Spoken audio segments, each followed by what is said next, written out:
आज सबसे ज़्यादा जो चीज़ कॉम्प्रोमाइज़ हो रही है वो है हमारी हेल्थ। कोई आज तक ऐसा चलान नहीं बना जो कि ये चेक करता हो कि आपकी लाइफ इंश्योरेंस कितनी है। एक प्राइवेट बैंक की इंश्योरेंस में और एक आपकी LIC की इंश्योरेंस में क्या डिफरेंस है? तो LIC ने घर जा जाकर पेमेंट दी है।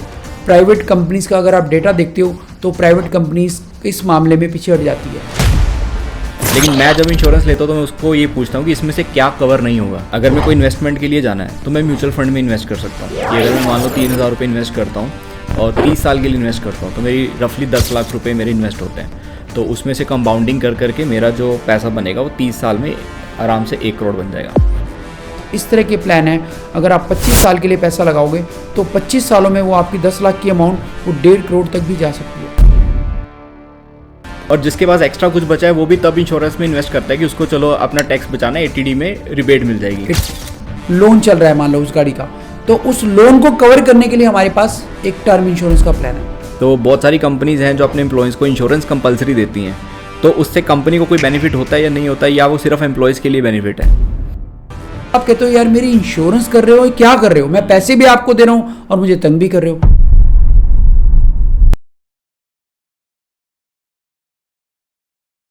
आज सबसे ज़्यादा जो चीज़ कॉम्प्रोमाइज़ हो रही है वो है हमारी हेल्थ।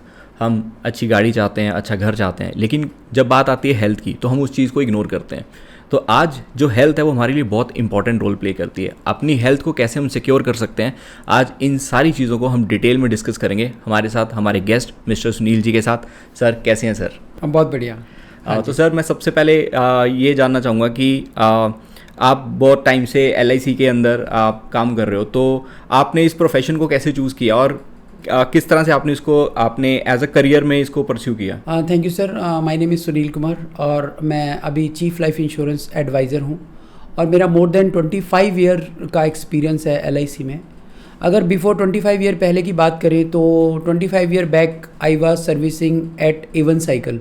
मैं एवन साइकिल में मैं जॉब कर रहा था जब मैंने जॉब क्विट करके LIC को ज्वाइन किया। तो उससे पहले मैंने ITI से डिप्लोमा किया और मैंने ये सोचा था कि चलो एक अच्छी फर्म में जॉब लग गई है और 7,000 रुपीज़ मेरी सैलरी थी, तो मैंने कहा ठीक है लाइफ अच्छी गुजरेगी। एक सेकेंड हैंड स्कूटर भी ले लिया, बड़ा मस्त लाइफ चल रही थी।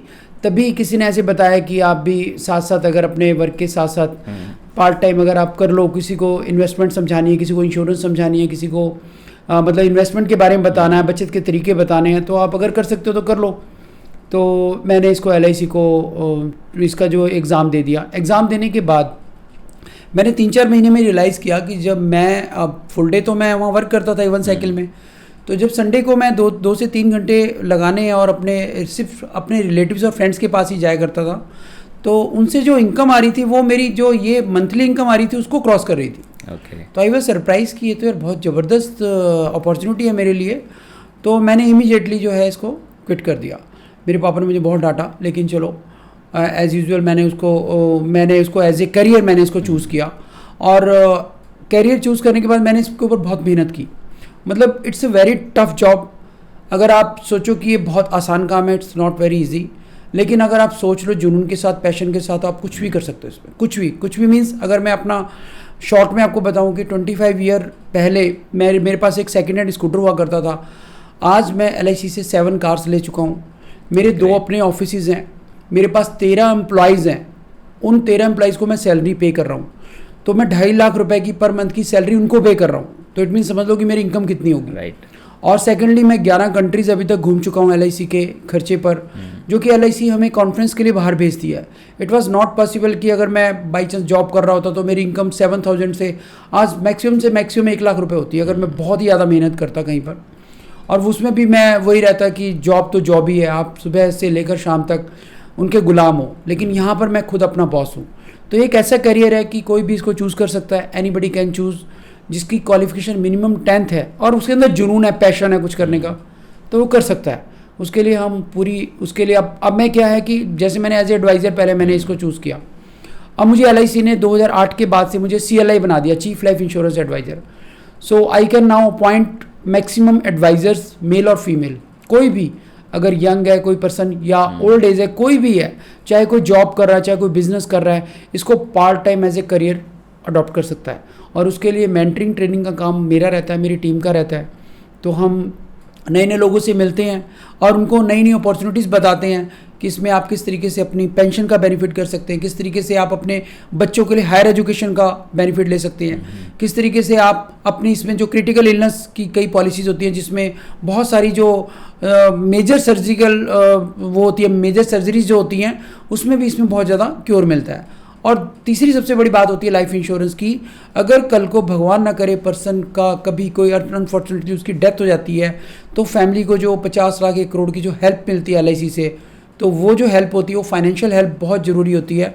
इस बात को हमें समझाने में थोड़ा टाइम लगता है लोगों को, लेकिन इट्स ए गुड प्रोफेशन, अगर आप पर्सन चाहे तो बहुत अच्छा कर सकता है। अब जैसे आज बहुत सारे इंश्योरेंस के प्लान आ चुके हैं, टर्म इंश्योरेंस है, आपके यूलिप प्लान्स हैं, एंडोमेंट प्लान्स हैं, आप लाइफ इंश्योरेंस ले रहे हो, हेल्थ इंश्योरेंस ले रहे हो, तो ये जो इंश्योरेंस है इतनी सारी, इसमें से कौन सी इंश्योरेंस किस पर्टिकुलर एज ग्रुप के लिए या किस पर्टिकुलर प्रोफेशन के लिए बेस्ट है? हाँ, ये आपका बहुत अच्छा क्वेश्चन है। बेसिकली क्या है कि इसमें हमारे पास न्यू बॉर्न बेबी से लेकर न्यू बॉर्न जिसका आज ही बर्थ हुआ है उसकी भी हम इंश्योरेंस कर सकते हैं उसके नाम से भी। और 100 ईयर का पर्सन, इवन 100 ईयर का पर्सन अगर वो भी अपना फॉर्म LIC में जाके सोचे कि मैं कुछ इन्वेस्टमेंट कर सकता हूँ LIC में अपने नाम से, तो वो भी कर सकता है। उसमें हमारे पास डिफरेंट तरह के प्लान हैं, जैसे आपने बोला टर्म इंश्योरेंस। आज की डेट में टर्म इंश्योरेंस बहुत पॉपुलर है और हम बहुत सेल कर रहे हैं। अभी हमारा LIC का एक नया प्लान आया युवा टर्म। युवा टर्म अगर आप देखोगे सभी प्राइवेट कंपनीज के प्रीमियम्स को अगर आप चेक करते हो, कंपेयर करते हो, तो LIC का जो युवा टर्म प्लान है वो सबसे कम रेट पे है। और दूसरी हमारे पास टर्म इंश्योरेंस के साथ साथ एक और इंश्योरेंस है कि जैसे सपोज आपने गाड़ी ले रखी है, सपोज आपके पास 50 लाख की गाड़ी है, 50 लाख का उसका लोन चल रहा है मान लो उस गाड़ी का, तो उस लोन को कवर करने के लिए हमारे पास एक टर्म इंश्योरेंस का प्लान है कि उसमें जैसे जैसे आपकी गाड़ी की वैल्यू हर साल कम होती जाएगी तो वो भी अमाउंट उसके अकॉर्डिंगली कम होती जाएगी, उसका प्रीमियम बहुत नॉमिनल बनता है। तो इस तरह के प्लान्स होते हैं और यंगस्टर्स को हम एडवाइस करते हैं कि आप टर्म इंश्योरेंस साथ में लो और उसके साथ जो पेंशन की प्रोविज़न है जिसकी एज 30, 35, 40 हो जाती है तो उसका पेंशन का प्रोविज़न उसको अभी कर लेना चाहिए, क्योंकि वो 5,000 रुपये महीना, 10,000 रुपये महीना अभी इन्वेस्ट करके बाद में लाखों करोड़ों में उसको जो है पेंशन मिलनी शुरू हो जाती है।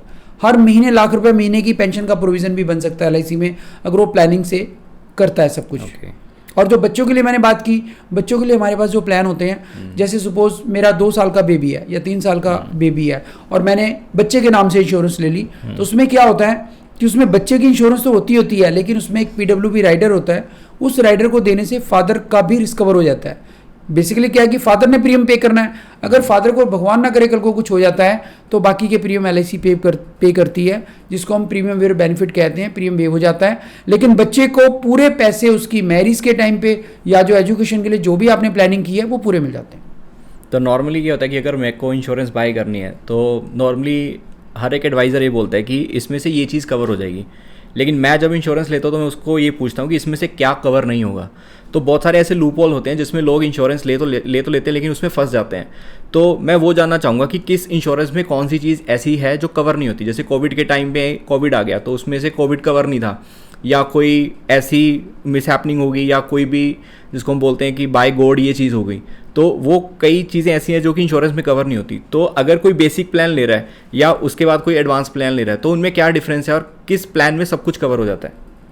नहीं देखो, LIC का ऐसा तो मैं आज शायद पहली बार सुन रहा हूँ कि कोविड कवर नहीं है। हमारी LIC की पॉलिसी में कोविड कवर है, इवन नेचुरल डिजास्टर भी LIC कवर करती है।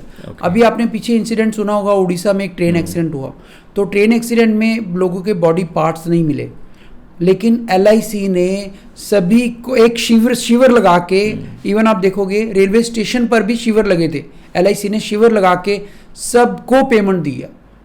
इवन किसी का मतलब क्रियाक्रम नहीं हो पाया और उसका डेथ सर्टिफिकेट नहीं बन पाया, तब भी LIC ने सबको पेमेंट की है, उसको जस्टिफाई करके कि हाँ ये पर्सन वहाँ गया था। तो इस तरह के LIC जो है इस मामले में बड़ी उसका सॉफ्ट कॉर्नर है और वो हम क्लेम देने में विश्वास करते हैं। कोविड की बात जैसे आपने की, कोविड के टाइम पे हमने सबसे ज़्यादा क्लेम दिए, कोई भी क्लेम रिजेक्ट नहीं हुआ। अब जैसे आप लूप होल की बात कर रहे हो, लूप होल में क्या होता है बेसिकली, अब मेरी प्लानिंग है, मान लो मेरी एज है 30 या 35 एग्जाम्पल, और मैं चाहता हूँ कि मेरे 2 बच्चे हैं और मुझे अपनी जो फैमिली को सिक्योर करना है और अपने आप को भी सिक्योर करना है। तो मैंने एक पॉलिसी ले ली, सपोज एग्जांपल मैंने पॉलिसी ले ली और मैंने पॉलिसी का फॉर्म भरवा दिया, मैंने 1 करोड़ की पॉलिसी, बीच में टर्म इंश्योरेंस ले ली, बीच में पेंशन प्लान ले लिया और बीच में बच्चों का प्लान कर लिया। अब आप कह रहे हो कि क्या चीज़ कवर नहीं है, क्या चीज़ कवर है इसके अंदर। तो अगर हम कवरेज की बात करें तो इसमें सारी चीज़ें कवर होती हैं, लेकिन बेसिकली क्या होता है कि अब मेरी रिक्वायरमेंट क्या थी और मेरे साथ हुआ क्या। अब बेसिकली क्या होता है कि अब सपोज मैं 35 ईयर का हूँ और मैं स्मोकिंग करता हूँ, और जिस समय मैंने पॉलिसी करेक्ट की और मैंने फॉर्म भरा, और फॉर्म भरने के टाइम पे उस फॉर्म में जहाँ हम टिक करते हैं तो वहाँ पे सब लिखा होता है आर यू कह सकते हैं आर यू डायबिटीज़, या आपको कोई आप स्मोकिंग करते हैं, और या जो भी हमारी जो मतलब होती है नेचुरल जो भी कोई चीज़ें ऐसी जो सपोज आप ड्रिंक करते हो, क्या ओकेजनली करते हो, क्या रेगुलर करते हो। तो अगर हम इन चीज़ों को सही तरीके से बताएं, उसके बाद हम LIC को छोड़ना चाहिए कि LIC उसके ऊपर डिसाइड करेगी, जो LIC के अंडर राइटर्स होते हैं वो डिसाइड करेंगे कि इस पर्सन को इंश्योरेंस देनी है कि नहीं देनी है। अगर मैंने कोई चीज़ छुपाई है, सपोज छोटी मोटी चीज़ों की इतनी दिक्कत नहीं है कि अगर मुझे सपोज खांसी जुकाम है वो कोई दिक्कत नहीं है, लेकिन अगर कोई मेजर प्रॉब्लम मुझे है या मेरी कोई मेजर ऐसी हैबिट है जिससे कि इंश्योरेंस को जो है वो इम्पैक्ट पड़ सकता है, तो वो मुझे बतानी चाहिए। अब मैंने सपोज अपने बारे में सपोज डायबिटीज़ है मेरे को, मैंने डायबिटीज़ नहीं बताई, मैंने अपना इंश्योरेंस कर दिया, 1 करोड़ का कर दिया, 50 लाख का कर दिया, 25 लाख का कर दिया, और मैंने डायबिटीज़ नहीं बताई। उस केस में अगर सपोज इन केस भगवान ना करे मेरी मिसहैपनिंग हो जाती है 1 साल बाद ही, तो उस केस में क्या होगा, LIC सबसे पहले क्या होता है, अगर इमीडिएटली डेथ होती है 3 साल के बीच में अगर डेथ होती है तो LIC इंक्वायरी करती है कि इसकी इतनी जल्दी डेथ क्यों हो गई। तो उस केस में क्या होता है, वो इंक्वायरी के चक्कर में उसमें उसका पुराना रिकॉर्ड देखा जाता है कि कभी वो हॉस्पिटल में एडमिट हुआ था, क्या कभी किसी डॉक्टर को चेक कराया था। तो वो इंक्वायरी जो है वो LIC अपने तरीके से करती है। अगर उस इंक्वायरी में अगर कहीं भी निकल जाता है कि इसने कोई चीज़ ऐसी छिपाई है और जिससे कि इंश्योरेंस में है इम्पैक्ट फ़र्क पड़ सकता था, तो वो उस केस में जो है LIC उस क्लेम को डिनाई कर सकती है। तो हमारी ये एक रिक्वेस्ट होती है सभी से कि आपको हर एक चीज़ फॉर्म पे बतानी चाहिए। LIC के ऊपर छोड़ दीजिए आपको इंश्योरेंस मिलेगी नहीं मिलेगी, क्योंकि जब बेसिकली क्या होता है कि इंश्योरेंस एडवाइज़र जब आपके पास आता है, फॉर्म भरवाता है, आपसे चेक की डिमांड करता है कि इतनी अमाउंट बनी है आपकी, 50,000 का प्रीमियम बना या 1 लाख का प्रीमियम बना, आप प्रीमियम दे देते हो। उसके बाद जब वो कहता है आपको कि सर आपको मेडिकल कराने के लिए जाना पड़ेगा, सर 1-2 चीज़ें और मुझे बता दो इस बारे में, तो आप कहते हो यार मेरी इंश्योरेंस कर रहे हो, क्या कर रहे हो, मैं पैसे भी आपको दे रहा हूँ और मुझे तंग भी कर रहे हो। तो इस केस में ना कई बार इंश्योरेंस एडवाइज़र भी पीछे हट जाता है, तो उस केस में कई बार दिक्कतें आ जाती हैं। तो मेरी रिक्वेस्ट यही है कि कोई भी जो हमें सुन रहे हैं या जो भी मैसेज आप कन्वे करेंगे, तो उसमें ये होना चाहिए कि अगर आप इंश्योरेंस बाई कर रहे हो तो आपको जो है प्रॉपरली सारी चीज़ें बतानी चाहिए, और कोई भी प्रॉब्लम नहीं आती, कभी भी नहीं प्रॉब्लम आती। इवन हमने 7-7 करोड़ रुपए के क्लेम विद इन 3 डेज में जो है क्लेम पास करके भेजे, उनके अकाउंट में डाले हैं। कोविड के टाइम की बात कर रहा हूँ मैं, कोविड के टाइम की, विद इन 3 डेज। तो ऐसा नहीं है, अगर क्लेम बिल्कुल क्लियर है तो कोई भी दिक्कत नहीं है, LIC को देने में कोई दिक्कत नहीं है, क्लेम देने में। अब होता है कि यहाँ पे इंश्योरेंस को सबसे लास्ट प्रायोरिटी में रखा जाता है। लोग लोन ले लेंगे, अपना घर बना लेंगे, गाड़ी ले लेंगे, उसके बाद पर्सनल लोन लेके कहीं घूमने चले जाएंगे, उसके बाद अगर किसी के पास कुछ बचेगा तो वो अपना कोई इन्वेस्टमेंट कर देगा, और जिसके पास एक्स्ट्रा कुछ बचा है वो भी तब इंश्योरेंस में इन्वेस्ट करता है कि उसको चलो अपना टैक्स बचाना है, ATD में रिबेट मिल जाएगी, ATC में। हाँ, तो मैं ये आपसे कहना चाहूँगा कि आप लोगों को एजुकेट करें कि क्यों इंश्योरेंस ज़रूरी है। हाँ, ये आपकी बात सही है कि लोग ना इंश्योरेंस को इतना प्रायोरिटी नहीं देते, सबसे बाद में रखते हैं, और मेरे साथ भी ऐसी होगा, आपके साथ भी ऐसी होगा। अगर सपोज मेरे पास रोटी कपड़ा मकान 3 चीज़ें, देखो सबसे फर्स्ट प्रायोरिटी यही है, रोटी कपड़ा मकान, उसके बाद सेकेंडली आती है मेरे बच्चों की एजुकेशन, जो मेरी फर्स्ट प्रायोरिटी है। अगर मुझे लगता है कि नहीं, मैं कहीं ना कहीं इस तरह की मुझे प्रॉब्लम आ रही है कि मेरी बच्चों की एजुकेशन में या उसमें मेरा टाइम वो हो रहा है, या मुझे लगता है कि मेरी जो इनकम है वो बच्चों की एजुकेशन में ज़्यादा जा रही है और मुझे अभी घर भी लेना है और वो मेरी फर्स्ट प्रायोरिटी है, अगर मेरा घर ही नहीं होगा तो मैं इंश्योरेंस को तो बाद में देखता हूँ। बेसिकली क्या है कि मुझे लगता है कि मेरी घर की EMI मान लो 10,000 रुपये महीना है और मेरी इनकम मान लो 20 से 25,000 रुपये, तो 10,000 तो वहीं निकल गया। अब 15,000 में घर कैसे चलाऊंगा मैं, और मुझे घर भी लेना है, तो मैं 15,000 में से अगर 5,000 की इंस्टॉलमेंट LIC के लिए निकालता भी हूँ तो शायद हो सकता है मैं टाइट हो जाऊँगा, मैं सोचूंगा डेफिनेटली। तो उस चक्कर में क्या होता है, मैं सोचता हूँ इसको थोड़ा सा और डिले कर देते हैं, कोई नहीं इंश्योरेंस बाद में ले लेंगे, अभी कौन सा मरने वाले हैं।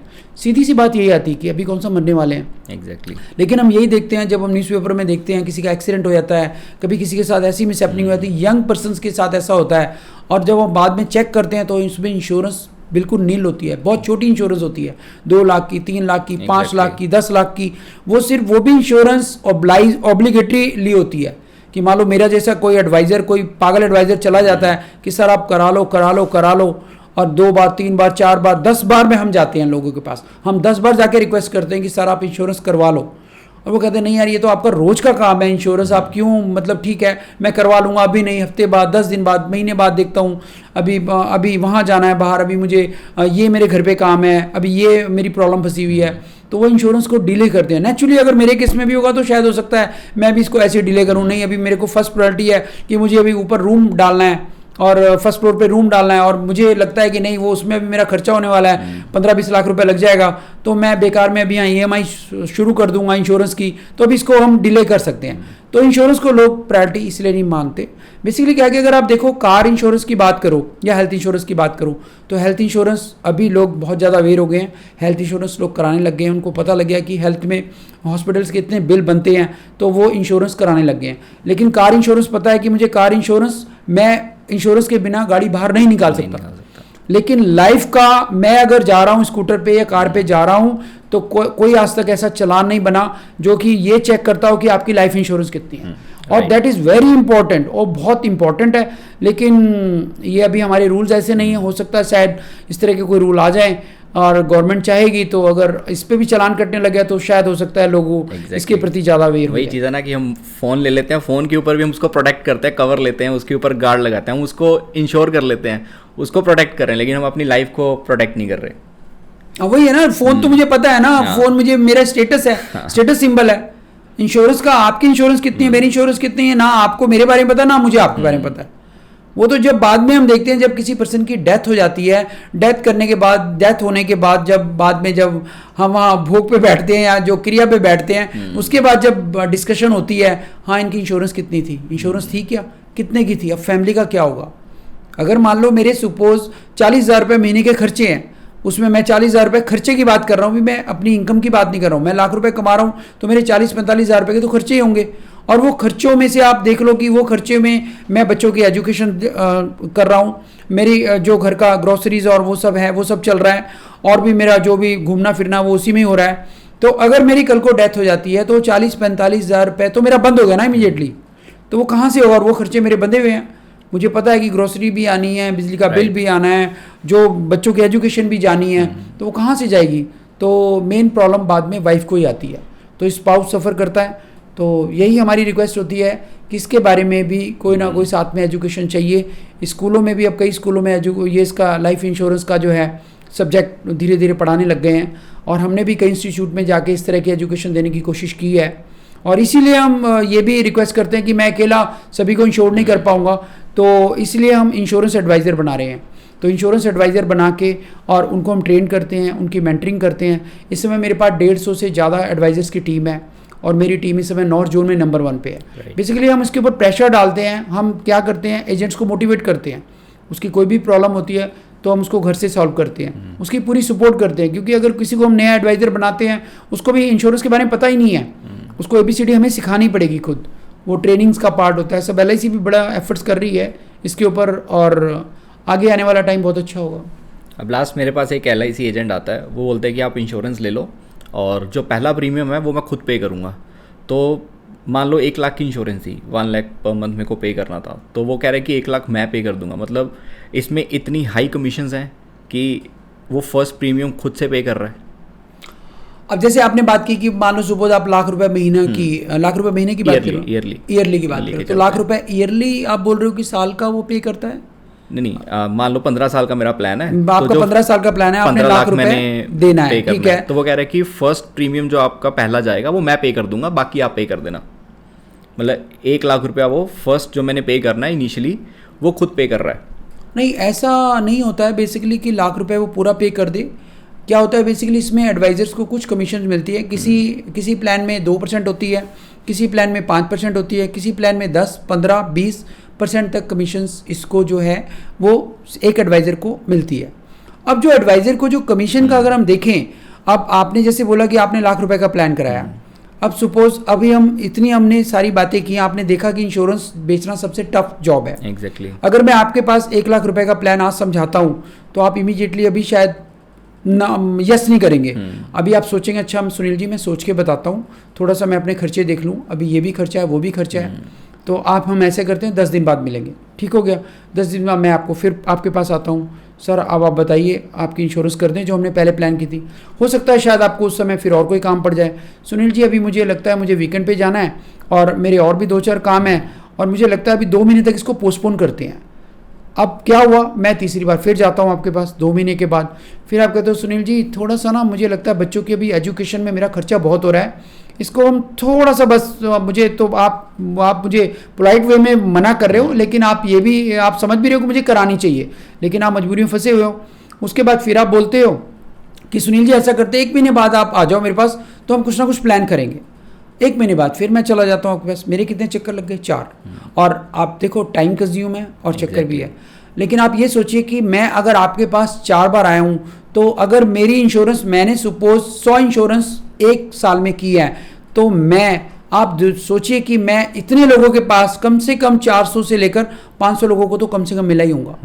तो 500 लोगों को मिलने में मेरा पेट्रोल भी लगता है, मेरा मोबाइल का भी खर्चा होता है, मेरा टाइम भी कंज्यूम होता है। तो उसी के लिए LIC हमें कुछ इंसेंटिव्स देती है कि आप एक पॉलिसी करते हो, हम ये सोचते हैं कि एक पॉलिसी में एडवाइज़र को इतना कमीशन मिल गया, जबकि हम देखें कि कम से कम 10 से 12 लोगों को मिलने के बाद उसके बाद जाके एक डील मैच्योर होती है। तो मेरा जो 10 से 12, अगर मान लो मुझे 20% कमीशन मिल रहा है और मैं 10 लोगों को मिलने के बाद 20% मुझे मिला, अगर आप 10 में डिवाइड करते हो तो वो सिर्फ 2% ही बैठता है। तो अगर इसमें अगर कोई एडवाइज़र ऐसे बोल रहा है कि मैं आपको इतनी छूट दे दूंगा या कमीशन दे दूंगा इसमें से, तो वो गलत बोल रहा है, वो या मजबूरी में बोल रहा है। मजबूरी मीन्स उसको ये लगता है कि अगर मैं इंश्योरेंस नहीं करूंगा और इनसे मेरा बहुत अच्छा रिलेशन है, तो वो क्या हो सकता है कि वो एक उसे बिजनेस के तरीके से ले रहा है कि हाँ मैं चलो कुछ इन्वेस्टमेंट कर देता हूँ आपको, चलो मैं अपनी कमीशन छोड़ दूंगा। लेकिन उसको उसका मन दुखता है, उसको पता है कि मैं 10 लोगों से मिला हूँ और मैं 10 लोगों के बाद इन पर्सन के बाद बैठा हूँ और ये मुझसे पूरा जो है मेरा जो मार्जिन है वो ले रहे हैं। तो मैं पूरा अगर उसको कैलकुलेट करूँ तो मैं कहीं भी स्टैंड नहीं करता। राइट। तो इसके लिए हम प्रॉपर एजुकेशन हम अपने एडवाइजर्स को देते हैं कि आपको प्रॉपर प्रोफेशनल वे में क्लाइंट के पास जाना चाहिए, ताकि उसकी जो रिक्वायरमेंट्स है उसको रिक्वायरमेंट के अकॉर्डिंगली आपको प्लान देना है, ना कि ये सोच के कि मुझे कितना मिलना है। आप किसी प्लान में हमें कमीशन कम भी है, किसी में 2% है, किसी में 5% है, किसी में 10% है, और कई प्लान में हमें कमीशन थोड़ा ज़्यादा भी है। लेकिन हमें क्लाइंट की नीड देखनी कि इसको रिक्वायरमेंट क्या है। अगर आपको यूलिप प्लान चाहिए तो मैं कन्वेंशनल प्लान क्यों दूंगा आपको? मुझे मालूम है कि अभी आप आज की जो हमारा नया प्लान चल रहा है इंडेक्स प्लस, उसकी अगर आप नैप देखो, उसकी रिटर्न्स देखो, 24% से ज़्यादा की रिटर्न आ रही है अभी। और उस यूलिप प्लान में हमारा जो एडवाइज़र का जो कमीशन होता है बहुत कम होता है। लेकिन अगर मुझे लगता है कि आप उसमें इन्वेस्ट करने में इंटरेस्टेड हो, अगर मैंने आपको यूलिप के बारे में सारी नॉलेज दी है, तो नेचुरली आप उसमें इन्वेस्ट करोगे, क्योंकि आपको मालूम है कि उसमें मुझे रिटर्न ज़्यादा मिलने वाली है। हाँ वो ठीक है, थोड़ा मार्केट से रिलेटेड होता है, लेकिन उसमें रिटर्न्स भी तो ज़्यादा मिलने वाली है और मेरा इंश्योरेंस भी है, तो मैं क्यों ना यूलिप लूँगा। और यूलिप में एडवाइजर्स को थोड़ा कमीशन कम मिलता है। लेकिन वही है कि हमें प्लान देखना है कि आपको क्या सूट कर रहा है। आपको बच्चों का प्लान सूट कर रहा है, आपको पेंशन का प्लान सूट कर रहा है, आपको यूलिप प्लान सूट कर रहा है, आपको सिंगल 1 टाइम पेंशन वाला प्लान सूट कर रहा है। तो we have so many plans in LIC। एक प्राइवेट बैंक की इंश्योरेंस में और एक आपकी LIC की इंश्योरेंस में क्या डिफरेंस है? प्राइवेट कंपनी की बात कर रहे हो आप? प्राइवेट कोई भी प्राइवेट कंपनीज की, हाँ जैसे अभी समय आप देखोगे 23 कंपनीज हैं जो कि LIC में काम कर रही हैं। अगर आप रिसेंटली देखो तो LIC का जो मार्केट शेयर है इस समय इज मोर देन 62% अभी राइटली।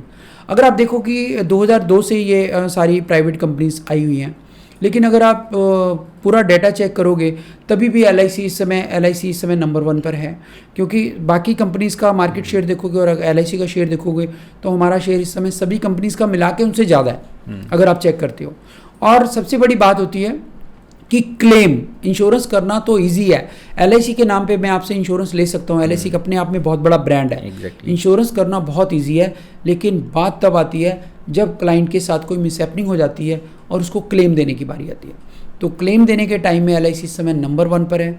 हमारा जो क्लेम रेशो है वो 99.9% क्लेम रेशो है। और अगर हम दूसरी बात करें, अगर हम इंश्योरेंस की बात करें, जैसे मैंने बताया आपको अभी ट्रेन एक्सीडेंट हुआ उड़ीसा में, पीछे कश्मीर में फ्लड आया था, पीछे उत्तराखंड में फ्लड आया था, तो LIC ने घर जाकर पेमेंट दी है। प्राइवेट कंपनीज़ का अगर आप डेटा देखते हो तो प्राइवेट कंपनीज़ इस मामले में पीछे हट जाती है कि जब तक हमारे पास सारे पर्टिकुलर्स पूरे नहीं होंगे हम क्लेम नहीं देंगे। और इस तरह के कितने इंसिडेंट्स हैं, लेकिन हम बात नहीं करते। चलो मार्केट है, सभी के लिए है, प्राइवेट कंपनीज भी आई हैं, वो भी काम करेंगी, लेकिन ये तो कस्टमर को देखना है कि मुझे कहाँ पर जाना है। और LIC लाइफ इंश्योरेंस कॉरपोरेशन वो फुली गवर्नमेंट है, और इसमें जो है अगर आप देखोगे सिर्फ 3.5% की हिस्सेदारी है अभी जो मार्केट में जो लिस्टेड हुई है LIC। अदरवाइज आप देखो तो LIC की सॉवरेन मार्जिन गारंटी जो है वो सिर्फ LIC के पास है, जिसको हम कहते हैं सेक्शन 37, वो LIC के पास ही है, वो प्राइवेट कंपनी किसी के पास नहीं है। अगर कल को सपोज मतलब गवर्नमेंट ऑफ इंडिया बैठी है जो कि आपकी 100% अमाउंट की गारंटी करती है, और प्राइवेट कंपनीज के पास किसी के पास ये सॉवरेन मार्जिन गारंटी नहीं है। Section 37 is not with all private companies, सिर्फ LIC के पास ही है। तो एक ट्रस्ट है और LIC का एक विश्वास है, तो इसीलिए लोग यहाँ पर बड़ी बड़ी इंश्योरेंस और बड़ी बड़ी इन्वेस्टमेंट करते हैं, और हम लोगों का फ्यूचर सिक्योर करते हैं। हमें खुद सर्टिफिकेशन मिलती है कि हमने सही जगह पर उनकी इन्वेस्टमेंट की है। अब कोविड के बाद देखूं तो स्टॉक मार्केट कंटिन्यूसली ग्रो कर रही है। मतलब जो स्टॉक 1000 रुपये में था वो 3000 में पहुंच गया, मतलब 3 टाइम्स पैसा आपका बढ़ गया। और अगर मैं कोई इन्वेस्टमेंट के लिए जाना है तो मैं म्यूचुअल फंड में इन्वेस्ट कर सकता हूँ कि अगर मैं मान लो 3000 रुपये इन्वेस्ट करता हूँ और 30 साल के लिए इन्वेस्ट करता हूँ तो मेरी रफली 10 लाख रुपये मेरे इन्वेस्ट होते हैं। तो उसमें से कंपाउंडिंग कर करके मेरा जो पैसा बनेगा वो 30 साल में आराम से 1 करोड़ बन जाएगा। तो क्या इसमें कोई ऐसा प्लान है कि जहाँ से मेरे को इससे बेटर रिटर्न मिल जाए? हाँ, ये आपने बहुत अच्छा क्वेश्चन किया। देखो कोविड के बाद से मार्केट ग्रो कर रही है, और इंडियन इकोनॉमी आप देख ही रहे हो रेगुलरली ग्रो कर रही है। अभी जो गवर्नमेंट है तो उसमें आप देख रहे हो कि लगातार हमारी इकोनॉमी जो है ग्रो कर रही है, और मार्केट भी बहुत अच्छा कर रही है। और स्टॉक मार्केट में लोगों ने इन्वेस्टमेंट करना शुरू किया है बहुत ज़्यादा, और इसका ट्रेंड भी बढ़ा है। ये इसीलिए है कि क्योंकि हमारी जो है शेयर मार्केट बहुत अच्छी और सॉलिड पोजीशन पे ग्रो कर रही है। अब जो इसमें हम बात करते हैं म्यूचुअल फंड क्या है? दिस इज़ ओनली इन्वेस्टमेंट, ये एक इन्वेस्टमेंट है। म्यूचुअल फंड बेसिकली क्या होता है कि म्यूचुअल फंड जब मार्केट बहुत हाइप पे होती है तो ये हाई रिटर्न्स देता है, लेकिन जब मार्केट लो जाती है तो ये माइनस में भी चला जाता है। कई बार आपका जब मार्केट एकदम से क्रैश होती है तो आपका पैसा भी वो डाउन हो जाता है। अब हम बात करें इसके कंपेयर में LIC की बात करें तो LIC का जो हमारा यूलिप प्लान है, यूनिट लिंक इंश्योरेंस प्लान, इसमें एक सबसे बड़ा प्लस पॉइंट होता है यूलिप में कि आपकी एक तो इंश्योरेंस साथ में होती है जो कि आपको म्यूचुअल फंड में नहीं मिल सकती। और अगर हम यूलिप की बात करें that is long term investment. हम शॉर्ट टर्म, अब आपने जैसे बात की कि आप 30 साल के लिए इन्वेस्ट कर रहे हो, 30 साल में आपका 30 लाख का जो भी अमाउंट आपने 10 लाख लगाया तो 1 करोड़ रुपए वो बन सकता है। तो यूलिप में भी हमारे पास इस तरह के प्लान है। अगर आप 25 साल के लिए पैसा लगाओगे तो 25 सालों में वो आपकी 10 लाख की अमाउंट वो 1.5 करोड़ तक भी जा सकती है। इतनी अच्छी रिटर्न्स आ रही हैं इसमें, और साथ में इसमें क्या है, इंश्योरेंस भी साथ में है, और जो पैसा मिलता है इसमें टैक्स फ्री मिलता है, ये एक प्लस पॉइंट है। और म्यूचुअल फंड में क्या होता है कि आपको म्यूचुअल फंड एक बार रिडीम कर लेते हो, फिर आप दूसरे म्यूचुअल फंड में लगाते हो तो उसमें आपके कुछ चार्जेस कटते हैं। ये चार्जेस हमारे यूलिप में भी कटते हैं, लेकिन यूलिप में हमारे इस तरह के प्लान्स आए हैं जिसमें आपको मोर्टेलिटी चार्जेस जो हैं जब आपकी टर्म पूरी होती है, चाहे आपने 10 साल की स्कीम ली, चाहे 15 साल की ली, चाहे 20 साल की ली, जब आपकी टर्म पूरी होती है तो आपको सारे मोर्टेलिटी चार्जेस वापस मिल जाते हैं। और इसमें पार्शियल विड्रॉल की फैसिलिटी होती है कि आप 5 साल के बाद हर साल चाहे लाख रुपए LIC से विड्रॉ करते रहो, और आपकी इंश्योरेंस भी चलती रहेगी, जो कि म्यूचुअल फंड में इंश्योरेंस नहीं होती। Mutual fund is totally related with investment, और हम इन्वेस्टमेंट के साथ साथ आपको हाई रिटर्न भी दे रहे हैं और आपकी सिक्योरिटी भी कर रहे हैं। इसमें जितना प्रीमियम आप साल का देते हो उसकी 10 टाइम इंश्योरेंस हम करते हैं नेचुरल, और 20 टाइम्स इंश्योरेंस करते हैं हम एक्सीडेंटल। अगर कल को भगवान ना करे पर्सन की नेचुरल डेथ हो जाती है तो जितना वो प्रीमियम साल का दे रहा है उसका 10 टाइम इंश्योरेंस उसको मिलता है नेचुरल केस में, और अगर उसकी एक्सीडेंटल डेथ होती है तो उसको 20 टाइम्स जो है वो हम इंश्योरेंस अलग से देते हैं। तो इसके कई मल्टीपल बेनिफिट्स हैं कि आप 25 साल का प्लान ले लो और 10 साल के बाद आप हर साल 1-1 लाख, 2-2 लाख, 3-3 लाख रुपए विड्रॉ करते रहो, चाहे आप सारे विड्रॉ कर लो। 5 साल का लॉक इन पीरियड होता है। तो इस तरीके से ये प्लान वर्क करते हैं। तो अगर किसी को मान लो सपोज हम प्रॉपर तरीके से अगर यूलिप समझाते हैं तो that is good investment with insurance. तो एक एंडोमेंट प्लान है, एक बेसिक इंश्योरेंस प्लान है, दोनों में क्या डिफरेंस है? बेसिक इंश्योरेंस जिसको आप टर्म इंश्योरेंस बोल रहे हो, एक तो टर्म इंश्योरेंस है तो उसको हम प्योर इंश्योरेंस बोलते हैं, प्योर टर्म इंश्योरेंस। और एंडोमेंट प्लान होता है जो कि गारंटेड आपको रिटर्न्स देते हैं। अगर हम एंडोमेंट प्लान्स की 25 ईयर का प्लान लेते हैं और उसमें अगर हम अगर हम टोटल IRR की कैलकुलेशन करते हैं तो इट इज़ 6.5% से लेकर 7% तक की IRR हम देते हैं और साथ में इंश्योरेंस देते हैं। अगर आप बेसिक टर्म की इंश्योरेंस की बात करें तो बेसिक इंश्योरेंस को हम बोलते हैं टर्म इंश्योरेंस। टर्म इंश्योरेंस क्या होता है कि मेरा सपोज मेरी एज आज 30 है या 35 साल की है और मैंने 1 करोड़ की इंश्योरेंस ली, तो मेरा जो प्रीमियम बनेगा वो 32 से 35 हज़ार रुपये साल का पड़ेगा और उसमें मेरी इंश्योरेंस प्योर इंश्योरेंस 1 करोड़ की हो जाती है नेचुरल और 2 करोड़ की हो जाती है एक्सीडेंटल। अगर मेरी 30 सालों में 40 सालों में कभी भी डेथ हो जाती है तो मेरी फैमिली को 1 करोड़ मिल जाएगा। अदरवाइज जो मेरा पैसा जा रहा है उस पैसे की अमाउंट कुछ नहीं मिलती, मतलब उस पैसे की रिटर्न्स नहीं आती। That we called only term insurance, जिसको हम प्योर इंश्योरेंस बोलते हैं। अगर हम उसकी जगह बात करें इंडोमेंट की, इंडोमेंट प्लान में क्या होता है कि आपको 6.5 से 7% तक की रिटर्न्स भी मिलती है लॉन्ग टर्म में। अगर आप जाते हो 25 साल में 30 साल में जाते हो तो मोर देन 7% भी रिटर्न आपको मिल सकती है और उसमें साथ साथ आपकी इंश्योरेंस भी रहती है। और वो जो बोनस है वो जो इंडोमेंट पॉलिसी होती है उसमें हर साल बोनस लगता है, तो एवरी ईयर बोनस एक्यूड होता रहता है। और कल को अगर आपको फंड्स की वहाँ ज़रूरत पड़ जाती है, मान लो आपने 25 साल की पॉलिसी ली और आपको 10 साल बाद 10 लाख की, 20 लाख की, 25 लाख की अकॉर्डिंग टू इंश्योरेंस ज़रूरत पड़ जाती है, तो आप मेच्योरिटी अमाउंट जो आपको मिलनी थी उसमें से ही LIC आपको लोन दे देगी और आप लोन ले लेते हो। लोन के ऊपर 9.5% साल का इंटरेस्ट पड़ता है, लेकिन आपकी इंश्योरेंस पूरी रहती है। और अगर कल को भगवान ना करे आपके साथ मिसहैपनिंग हो जाती है तो LIC ये नहीं कहेगी फैमिली को कि आप पहले लोन उतारो, क्योंकि आपके पैसों में से LIC ने लोन दिया है, तो वो बाकी के पैसे काट के इंश्योरेंस की अमाउंट फिर वाइफ के अकाउंट में डाल देती है LIC। ये एक बड़ा अच्छा प्लस पॉइंट है। और अगर मैं कल को मेरी पोजीशन टाइट हो जाती है, मैं लोन ले लेता हूँ, मेरा इंश्योरेंस चल रहा है और मैंने लोन नहीं भी उतारा, सपोज मैं लोन का इंटरेस्ट पे करता रहा और मैंने लोन नहीं उतारा, तब भी जो लास्ट में पैसे मिलने हैं वो लोन कट के बाकी अमाउंट फिर मिल जानी है मेरा जो लोन की अमाउंट थी। तो कहीं से भी हार्म नहीं है और ये इंडोमेंट प्लान अपनी जगह पर सही है और टर्म इंश्योरेंस अपनी जगह पर सही है। तो अभी अगर मेरे को इंश्योरेंस लेनी है तो आप क्या सजेस्ट करते हो कि मेरे को किस इंश्योरेंस में जाना चाहिए ताकि मेरी लाइफ भी सिक्योर हो जाए, मेरी अगर फैमिली आगे वो भी सिक्योर हो जाए एंड मेरी अर्ली रिटायरमेंट भी हो जाए? हाँ, ये अगर जैसे आपकी योर एज इज़ नाउ 33, तो 33 की एज में बेसिकली क्या है कि हम जो एडवाइस करते हैं, हमारा एक जीवन उमंग प्लान है, दैट इज़ गुड प्लान, वो पेंशन का प्लान है। उसमें 100 साल की उम्र की तक की LIC गारंटी करती है। आज ही आपको पॉलिसी बॉन्ड पे लिख के देगी कि इतनी अमाउंट गारंटेड आपको एवरी ईयर मिलेगी।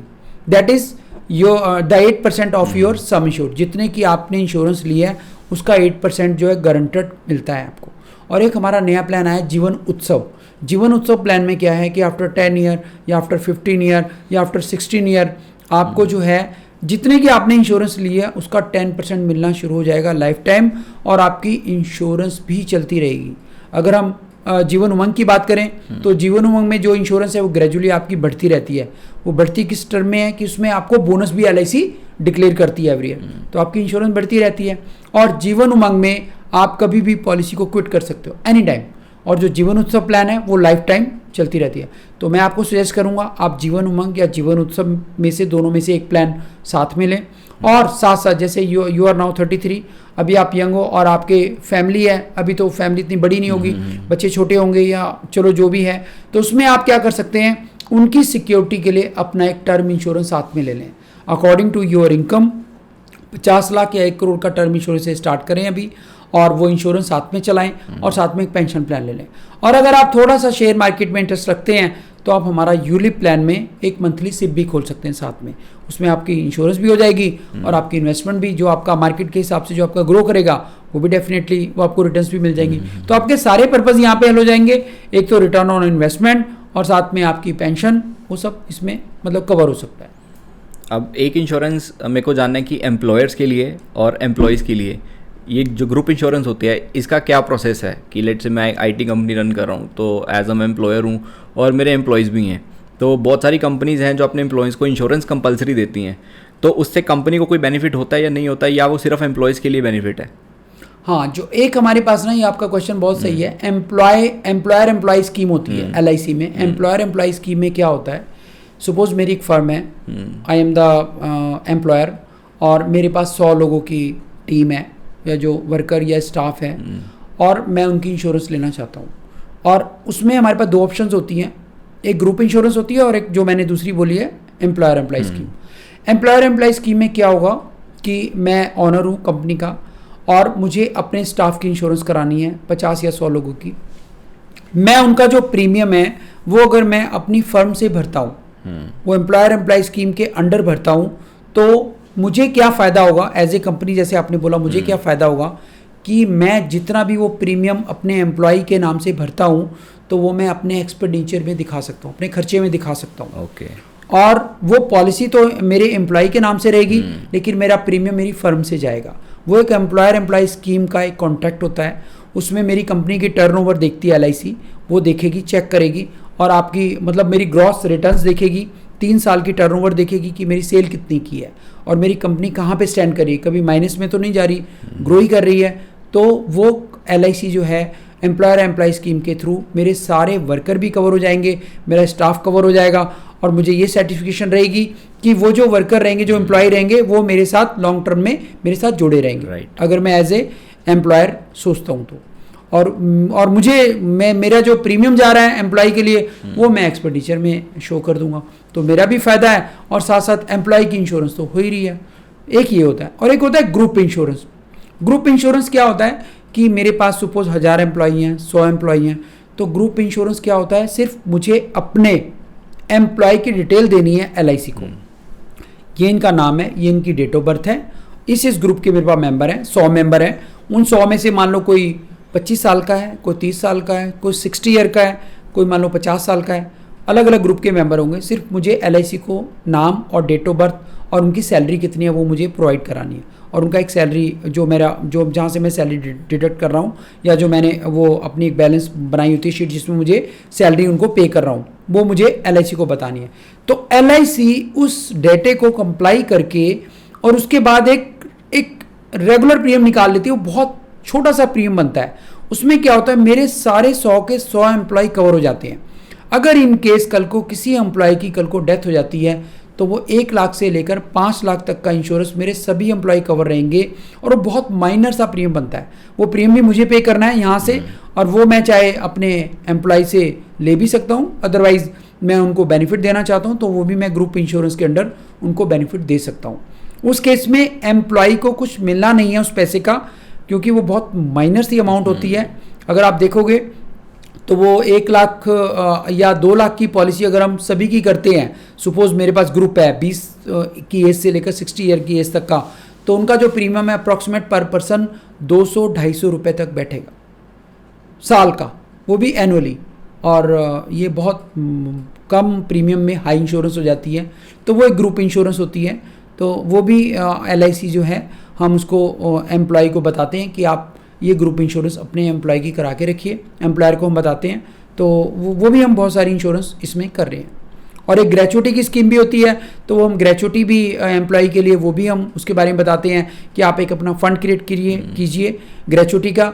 अगर मान लो पर्सन की डेथ हो जाती है, मान लो कोई 35 साल का पर्सन है और उसकी सैलरी मान लो 10,000 रुपये महीना थी और उसकी 35 साल की एज में डेथ हो जाती है, अगर मैंने उसकी ग्रेचुटी की स्कीम में LIC में इन्वेस्ट किया होगा तो LIC उस पर्सन को उसकी 60 साल की उम्र तक जितनी इनकम आनी थी, जो उसकी सैलरी थी, वो अमाउंट इमीडिएटली फैमिली को दे देगी, वो LIC देगी अपनी तरफ से। वो भी ग्रेचुटी की बहुत अच्छी स्कीम है। तो इस तरह की बहुत सारी स्कीम्स LIC में हैं। अगर हम डिस्कशन में बैठेंगे तभी आप प्रॉपर समझ पाएंगे, लेकिन आपकी नीड के अकॉर्डिंगली। मैंने बताया आपको 0 साल से लेकर 100 साल के पर्सन के लिए हमारे पास इंश्योरेंस प्लान्स हैं। हमारे पास एम्प्लॉय के लिए अलग स्कीम है, एम्प्लॉयर के लिए अलग स्कीम है, हमारे पास टर्म इंश्योरेंस अलग प्लान है, बच्चों के लिए मैरिज इन्डोमेंट प्लान अलग है, बच्चों के लिए एजुकेशन पॉलिसीज़ अलग है, मेरे लिए पेंशन प्लान अलग है, किसी की उम्र 70 साल की उसके लिए पेंशन स्कीम अलग है। तो डिफरेंट प्लान जो है हमारे LIC के पास है। तो अब कस्टमर की नीड क्या होती है उसके ऊपर डिपेंड करता है। तो thank you so much sir, आपने हमें इतना अच्छा गाइड किया जो भी हमारे डाउट थे इंश्योरेंस के रिलेटेड। सो होप आप सबको ये हमारा पॉडकास्ट अच्छा लगा होगा। अगर इसके रिलेटेड अगर आपके कुछ और डाउट्स हैं तो आप कमेंट सेक्शन में बता सकते हैं, और अगर आपको ये वीडियो अच्छी लगी तो वीडियो को लाइक कीजिए, चैनल को सब्सक्राइब कीजिए। मिलते हैं नेक्स्ट के और ऐसे इंटरेस्टिंग पॉडकास्ट के साथ। Thank you.